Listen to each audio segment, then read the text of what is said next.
The chum runs. Hi, my name is John Manston. I'm a volunteer with the Squamish Streamkeepers.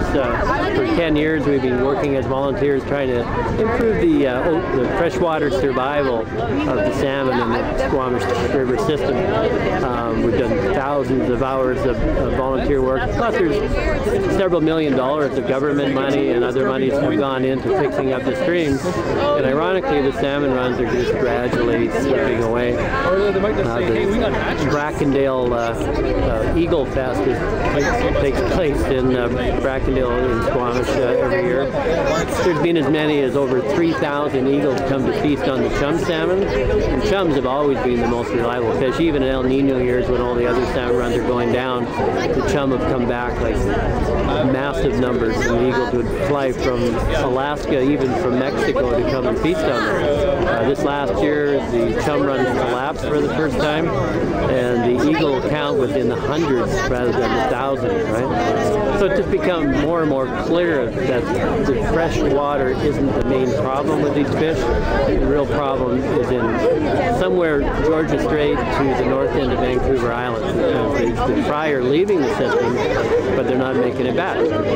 So this brand new insight of Alexander Morden and her crew studying the fact that the sockeye going up to Johnson Strait are being hit by sea lice and decimated makes it highly likely that the Squamish River fish, which go in that direction as well to their ancestral feeding grounds, are likely being hit hard as well.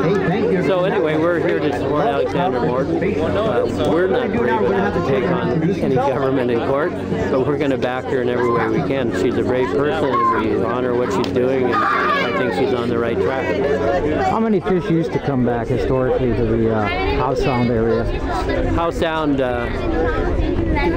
main only large river is the Squamish River, and its tributaries, the Manston, Cheakamus, and Asheville. There used to be 15 to 30,000 Chinook. The Vancouver Sun Fishing Derby was held every year to fish off of these. Coho runs could be anywhere from 10 to 30,000. The pinks and chums were in the hundreds of thousands to millions. So there used to be a commercial fishery for pinks in Howe Sound, and I think the last one was 1958. The overlogging flooded out a lot of the river valleys. That was a big part of the problem. And then the overfishing, of course, in the ocean.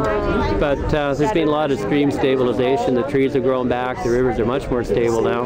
There's all kinds of groundwater channels have been built and are still being built today.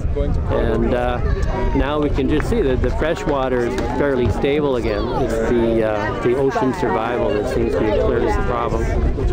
Terrific. Thank you very much. There is actually also, there's a new system of tracking fish called the post system.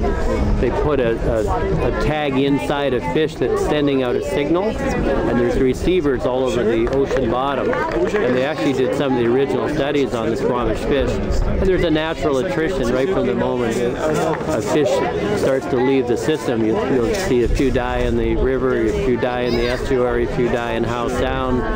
They take a right turn, they go up Georgia Strait, they go through Johnson Strait, and then they drop off like a stone once they get past Johnson Strait. So it'll be interesting to see as the future of this post system comes on, if this is a continuing saga. It could be that the sea lice are killing a lot of these fish and they're making it as far as Queen Charlotte Sound and just dying there.